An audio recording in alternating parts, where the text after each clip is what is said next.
My name is DJ Kevin Sir, and welcome to Live at KEXP. It is because of you, our listeners, that we're able to host live sessions like this. KEXP is a listener-powered independent radio station streaming 24/7 at kexp.org, as well as on the free KEXP apps, which you can get on your phone. It is such an honor to have with me today Elisapie. Take it away.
Malitorsosi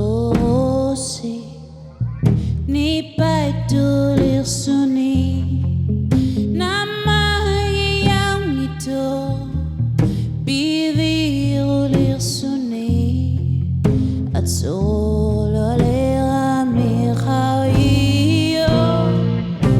no kita marito ulumi bigaloni no kiga sigani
This is live on KEXP with Elisapie.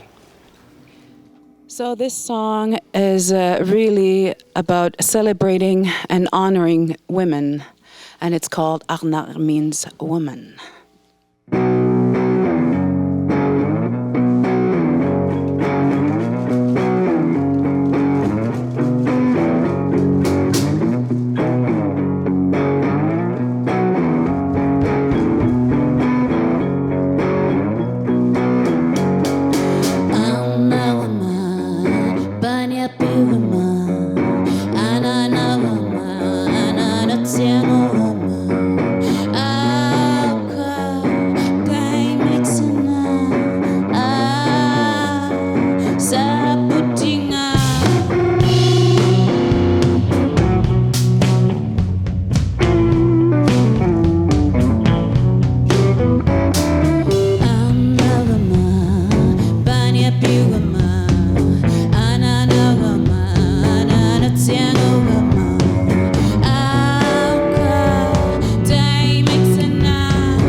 sianguvama.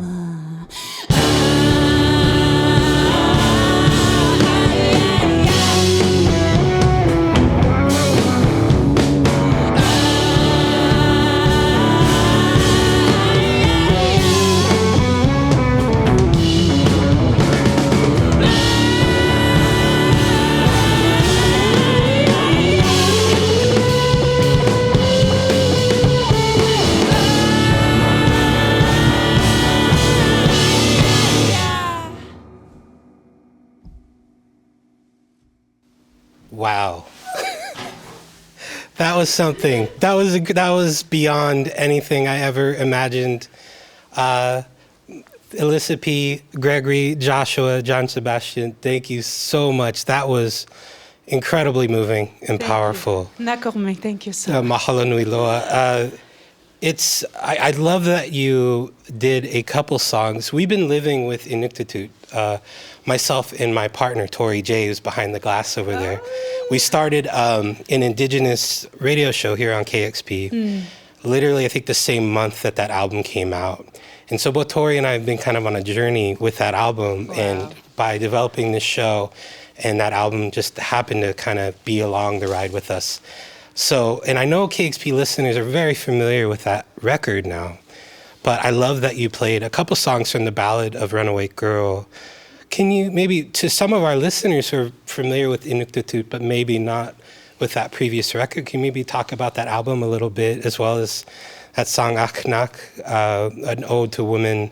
We'd love to learn more about that so we can all dive deeper into your catalog. Of course. I mean, when I did Inuktitut album, it was supposed to be a secret little album on the side for my family that I was going to record and send it to them, until I started translating these songs, and I realized these songs really took me back to my home in Saint-Louis in northern Quebec, in Nunavik. It's of course the tundra, you know, where we've been there for a very long time, occupying this land, but actually the land dictating who we are. So this album, Inuktitut, is really my memories. And it's funny because I always say I stole white people's music and made them my own, because they brought a lot of emotions that were maybe hidden for a little while, you know, in the 60s, 70s. In the 60s, we were still nomads. So if you think about it, these songs I would play on the radio that my uncles would listen to, like Led Zeppelin, and they formed a rock and roll band with them, were really about being our friend during hard times, right? Yeah. So when I go back to the Ballad of the Runaway Girl, which is the album before this album, it was also realizing that I needed to honor people before me again. So it kind of started from the Ballad of the Runaway Girl, because there was a lot of a lot of deep pains that we were only realizing how deep they are, because we've had so many hard times in the last 30 years. In the 60s, there was no, before the 80s, there was no suicide in Inuit communities. And then all of a sudden, it was like a pandemic. It just hit us hard, and we couldn't really realize what was really going on, you know, until now. We are finally in, opening all those old wounds. And I think music for me has become a place where I can go, I have that chance to be able to sing and write songs. So yeah, the Ballad of the Runaway Girl, I mean, Arnaq is really, just realizing how Inuit women are very, very strong. And I think we were kind of being told, you have to be nice, you have to be pretty, you have to be soft, you have to be all this. And if you really think about the essence of a woman, I think we've always been fearless, And I just thought, why would we have to be put in this when we are so free and so strong and wild when we want to be, and everything that I think we're very close to the nature if you think about the essence of a woman. That's how I feel anyway. And I just thought it'd be amazing to and when I see young kids in the North singing this very fearless song and they're going for it, I'm just like, so beautiful. That's what I think we all need. Absolutely. Yeah. And I think coming from colonized people from another part of the world and listening to so much music and song, I see a common thread of reconnecting, revitalizing language as a source of healing. So I do need to say it's a privilege to hear your ancestors' words in Inuktitut. You named the album The Language. Yeah. And can you just talk to me about what your language means to you, what it means to your people, what it means to the future of your people? Yeah, it's still very well spoken in the region where I'm from, in Nunavik, because we're so isolated, right? Yeah. You can only travel by plane. Yeah. It's very far. So we are still very proud, and we're also still hunting, going out in the land. When spring comes, we do go a little crazy, like the nature that's gone wild.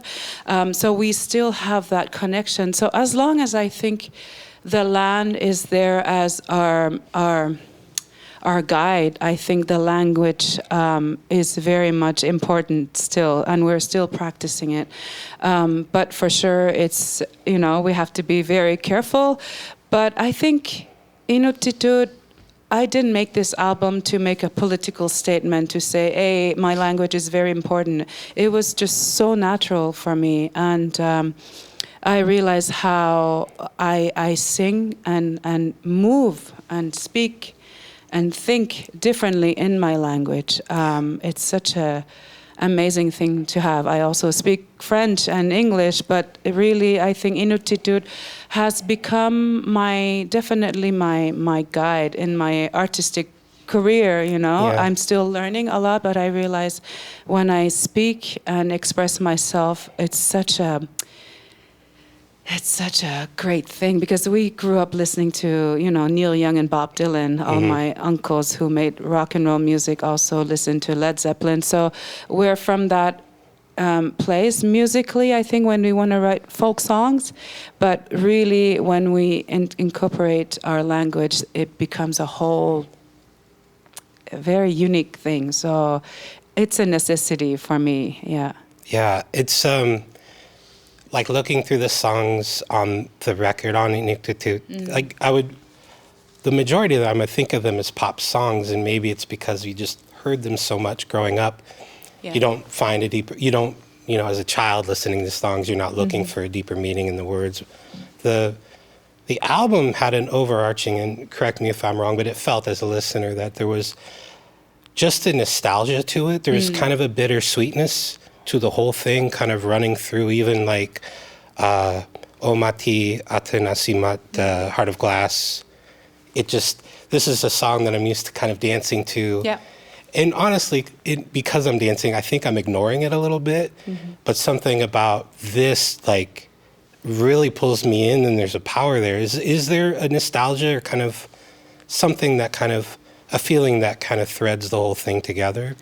I feel this one was definitely an important song in, creating this sound, because it was scary to say we're going to do a cover album. I was like, oh, nobody's going to take me seriously, but that's okay. I need to do this. I want to do this for my family right now. Until Heart of Glass became this sound. And also what I realized is that these songs, each song I took would take me back to a place. So Heart of Glass actually is, I'm very, very small. I'm in this little community where my parents are originally from, before they were, told they couldn't be nomads anymore, so they had to settle. But this town is near my town. It's very small. And we're in a little dance hall that's probably big like this room, and then I see my babysitters, my cousins, and everyone's dancing to all kinds of music, and my parents are somewhere going for poker night. So we were left alone. It was like spring, and it's 24-hour daylight, but it's starting to be summer, so there's this beautiful golden hour colors, and it's probably very late, and I'm there. I don't know how old I am, maybe 5, 6, something like that. And then this song comes on, and everyone just starts dancing, and I get lost between hips and and butts and long hair and and I'm like, and they're dancing. I'm just looking at them and I'm like, wow, I remember this moment. Yeah. So this is where I went, and then I also realized what was really going on around that time is everything was so new, modern, you know, this is like early 80s. So it's, there's nostalgia, of course, because I'm a very nostalgic person, but I do love mixing dancing and crying at the same time. So I mean, it just became a sound and a world where I felt really safe, you know, creating these sounds and these songs. Yeah. It's you just took me, and I don't know if it was the music video for this song, but I know there's a couple videos where it feels like there's old 8mm film footage in a rec room, people just, a community. Yeah, time after time. Having, really, okay. Yeah. Just having a blast. So, you just took me into the visuals of what you created as part of this record. I can't move on without asking a little bit, Willie Thrasher. Yeah. Incredible foundational artist. Can you talk a little bit about Willie Thrasher? You covered Wolves Don't Live by the Rules on that album and here. But maybe to people who may not be familiar with Willie, maybe speak his influence and importance. Willie, for me, is probably an Inuk artist that I've listened to the most as a young kid. He made a record called Not This Child. I'm sorry, I'm mixing with another artist, Susan Aluka. Spirit Child. I'm so sorry, Susan, Willie. So Spirit Child, 1981, he made a record with this song, Wolves Don't Live by the Rules. And I used to work at the radio station up where I'm from, and I would have access to these old vinyls that were kind of old and stinky and everything, and I'm like, oh, this is when I was a kid, you know. So Willie is residential school survivor. He was pretty much taken away from his camp with his brothers and sisters, and just pretty much taken away from his safe place where he was with his parents, and his life tragically changed like that at the age of 5, like so many indigenous people. So Willie is from NWT area. If you go like a little bit below Alaska in Canada, well, that's where his family is from. And he's and he's still very much alive, and still music is very much part of his life too. So for me, Willie is, he's like up here. He's, and I've met him a few times. Wow. And something so powerful and resilient in his music, and very rock and roll. Very. I think I heard a little bit, a moment where you got an album title and you mentioned Susan Aluka.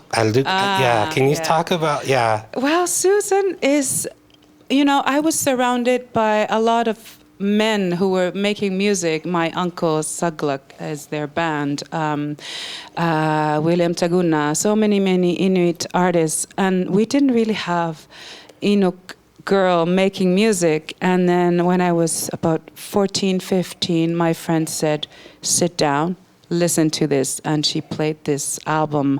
I think it's This Child is in there, a song called This Child, and I listened to it and I just couldn't move. It's a Inuk girl singing Inuktitut songs, and her voice was so pure, and I just realized right there, I didn't say it to anybody, but I realized, we can do this. Like, an Inuk girl can make a record, and she pretty much changed our lives. That's incredible. And there's such a wealth of Inuit artists, Beatrice Deer, Tanya Tagaq. Like, it just seems like this surge of incredible music. And I think it's always nice to know who are those foundational moments that maybe make one realize, oh, I can do this too.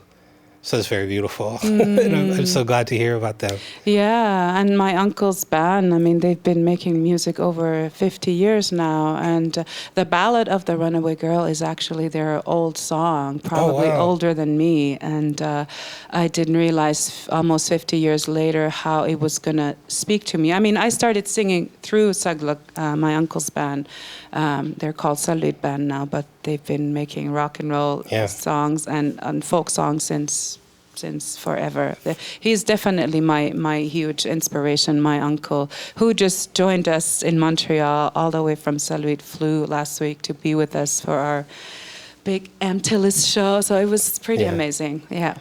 Well, it's amazing. Congratulations on this record. It's interesting that you say, I'm doing this album of covers. I don't know if people take it seriously, but you're shortlisted for the Polaris Music Prize, which is a really big deal. And you won the Juno Award for Contemporary Indigenous Artist of the Year. Yeah. So I would say, yes, people are taking it quite seriously. I mean, I have such amazing time. I didn't even realize that we were actually going to play live because, I made this for people to take home, but never did I think that this could eventually take me pretty much everywhere. I mean, heading to Australia and Japan and, I mean, of course, mainly in Quebec and in Canada. It's been such a amazing time feeling the emotion of other people when my emotions were so huge also, but to really see people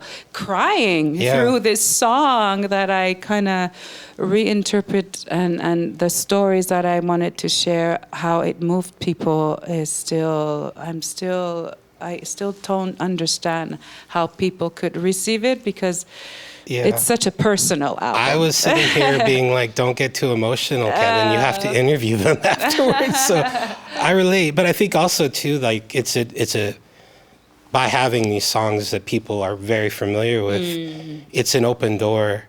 And so in many ways, they're understanding and hearing your language. They're hearing it. And, music transcends language, right? It's a form of communication that I always wonder, like, what is this semblance of harmony, melody, and rhythm that drives us so crazy? And that's the only thing I could ever get to, is that it communicates to us, even when we don't know the words, Thank goodness we have music. Really, I say that all the time. Can we talk about your dress? Oh, my dress. Yes, because that is fantastic. I love it so much. So my name is Elisapie, but also before,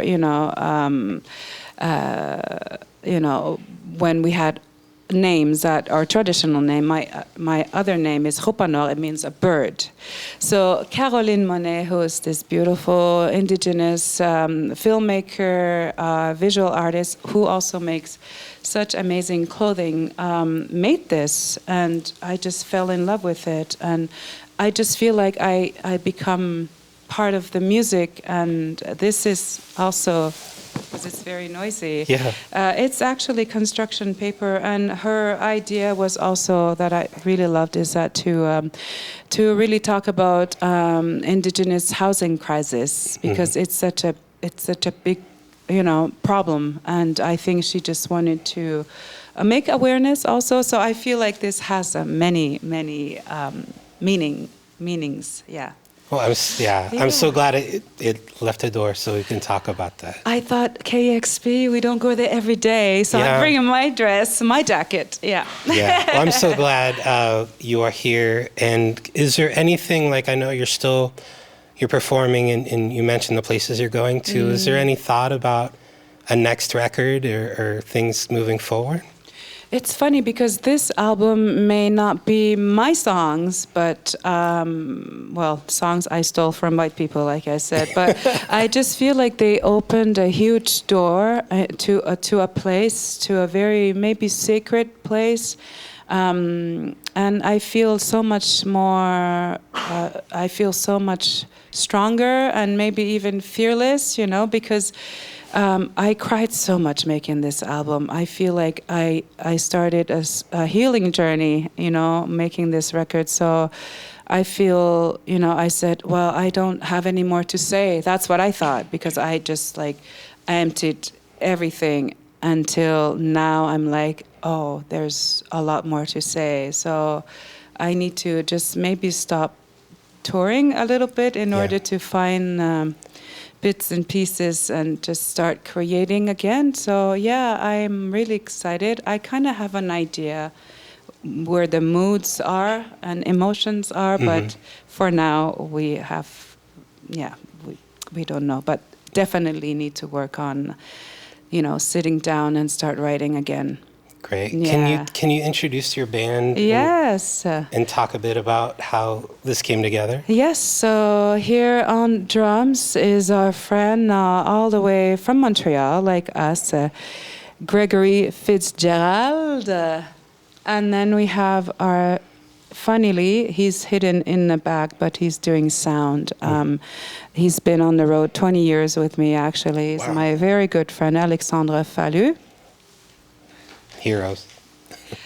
And then, not a Montrealer, but originally from Ontario, if you guys know where that is on the bass, and guitar bass actually, and on vocals, Joshua Toal.